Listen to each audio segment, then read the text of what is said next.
Hello, everyone. David Johnson with Rebels247.com, and I have here with me today Marquell Combs, the #1 rated junior college football player in America and an Ole Miss commitment. Marquell, I appreciate you sitting down with us today and having this chat. You're welcome anytime. Okay, well, Marquell is actually in Oxford, Mississippi today and plans to take an unofficial visit, as it is, over to the Ole Miss campus this afternoon. Marquell, you're home from Los Angeles, from Pierce College, for the summer. Tell us a little bit about why you're home, what you're doing in your hometown of Memphis over the summer, and what led you to make that decision to come back down to the South during the off season, especially this summer. For one, I've just come back home to finish class, so I would be able to go to the SEC in December. That's the most important thing, getting it done, because that's a real big key for me to play in the spring, get a little bit more feel of the game and all that on the SEC level. I'm just working out at home and just chilling, just being a normal student for a change. Obviously, spending the summer in Memphis affords you the opportunity to be able to take quite a number of unofficial visits to Ole Miss, the school that you've committed to. How is that all working out in your schedule? It's working out fine right now. I'm just taking it one day at a time and just relaxing and chilling, and just whenever I had a time or free time to come out here, I just come out and just see what's up with Ole Miss and see how they're doing. Okay, Marquell, originally you are from Memphis. You played at Hamilton High School in Memphis, Tennessee. Now you're out at Pierce Community College and actually in Woodland Hills, California, a suburb of Los Angeles.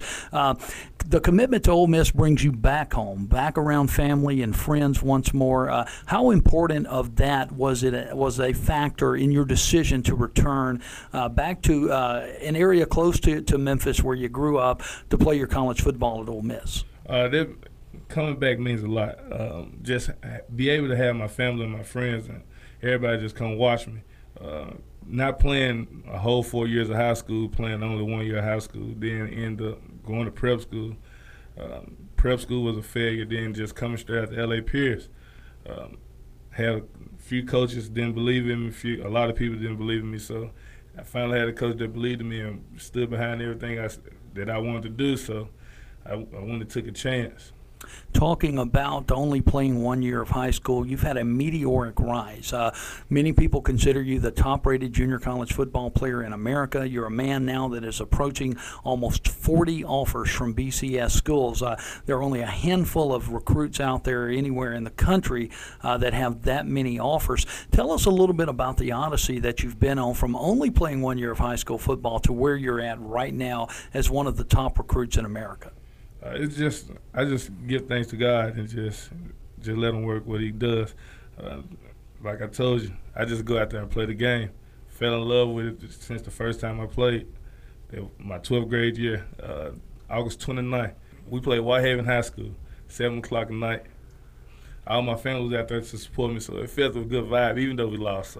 But it was still cool. It almost sounds like an anniversary date for you right there. I mean, it meant that much to you. But I got to ask the obvious question, why did you wait until your senior year of high school to play football? I just really wasn't into sports. I never played football. I just used to just play basketball just in the park and all that. But what really got me to play football was my uncle and my principal. He was like, man, we really need you out there. You're too big to be just walking around the school. So I decided, I was like, yeah, I think I might have tried it out. And once I tried it out, I went through the spring practice. The only thing about it was I ain't like lifting the weights or running. So, but then after I got used to it, I got adapted to everything, started finding out what my strength and weakness is, and I started working on it, just kept working on it. When I was at home, kept working on it. Then I had my uncle, Sean Combs. He helped me a lot, kept me on focus, kept me motivated. I always say he's my biggest hater, but my biggest supporter. So I appreciate that a lot. Now, all of this has happened for you really in a span of a little less than 3 years, where you've gone from someone who wasn't playing football to someone that for people who follow recruiting, everybody in the country knows your name, and certainly people that are Ole Miss fans, they certainly know your name as you're the top-rated commitment the Rebels have right now for the class of 2013. Did you ever see this coming when you stepped out onto that field on that August 29th, a couple of years back for your first ever high school football game? Do you think you'd get that far in that such of a short period of time? No, not really. I just really thought that I was just gonna play 1 year of high school football and be done with it. But my uncle was like, "Dog, you got a talent here.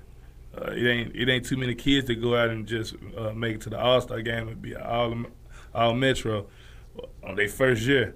He was like, "Dude, you got a talent. I'm finna make sure you stay with it." So he found me a little prep school, North Georgia College Prep. Just kept working at that. Then we found out that it was not accredited, so I decided to leave. After that, I went to Fort Scott Community College that spring. Was there the whole spring under the coach of Jeffrey Sims. Then after that, Coach Sims left this summer. They brought a new coach, and I felt that the direction that the program was going wasn't going to fit me. So I had a few players from prep school come out to L.A. Pierce College, and once they went to Pierce College, they told me a little bit about the situation and the defensive scheme and how more relaxed it is and, like, how he let you play. So, because me, like, I'm a pretty aggressive guy, so I like to get a little bit violent. So he was like, man, he don't care. So I talked to Coach Ty Greenwood, who also had the #1 JUCO player last year, in Gerald Bowman. He's going to USC. Mm-hmm. Then he had the #8 player in the nation last year. It's Kasim Everett. So both of them were top recruited guys. And then I was like, dog, if he could do that, imagine what he could do with me. So I decided to go on out there and take a shot. Family members was like, you didn't even confirm it with us. I was like, hey, this is just a part of being a man. You know, you've made no bones about what you perceive your role to be now at Ole Miss ever since you made your commitment back on April the 22nd. And it's really not a secret to anyone that I guess Ole Miss's West Coast recruiting office is at your dormitory room because you've been recruiting for the Rebels ever since you've made that commitment. Tell us a little bit about why you took that role on and why you've been so public with the fact that you're doing everything you can to recruit for Ole Miss. I believe it's just like anywhere, Alabama, LSU, all they need was talent to get it in there. That's all you need to win. You have a whole lot of talented players, just like Miami Heat. I feel like I'm D-Wade. I got Mark Dotson as LeBron, and I need a Chris Bosh. So. Well said. Well said. Now, just because you've committed does not mean that your recruitment is over. You're still picking up offers almost on a daily basis now. As we mentioned, you have almost 40 BCS offers. I got to ask you this, Marquell. How solid is your commitment to the Ole Miss football program as you sat there wearing an Ole Miss hat this morning as we're talking? My commitment is pretty solid.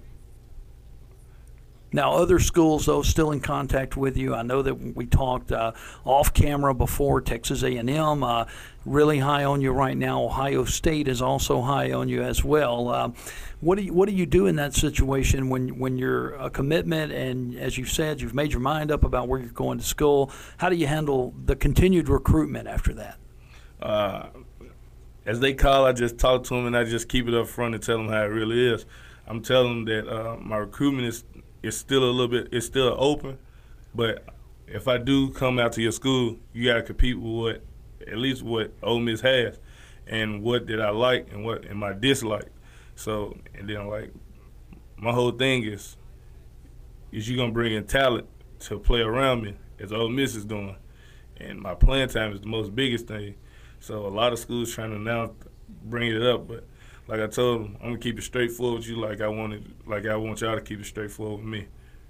So it's kind of become vogue amongst recruits to say I'm 80% committed, I'm 60% committed.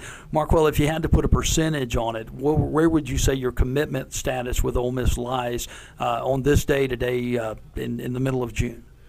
95. 95%. That sounds pretty solid there. It is. Okay, good deal. And what are the Ole Miss coaches telling you right now as your recruitment's continued on with other schools? What does the Ole Miss coaching staff tell you? I'm gonna go up there and talk to them, talk about that today. So I found out, but like I told them, I was like, man, y'all ain't got nothing to worry about. If I'm out recruiting kids for y'all, it must mean I still have a whole lot of interest here, and I wouldn't commit if I didn't. So they understand. Okay, for Marquell Combs, I'm David Johnson for Rebels247.com. Marquell, thank you very much for joining us today. You're welcome.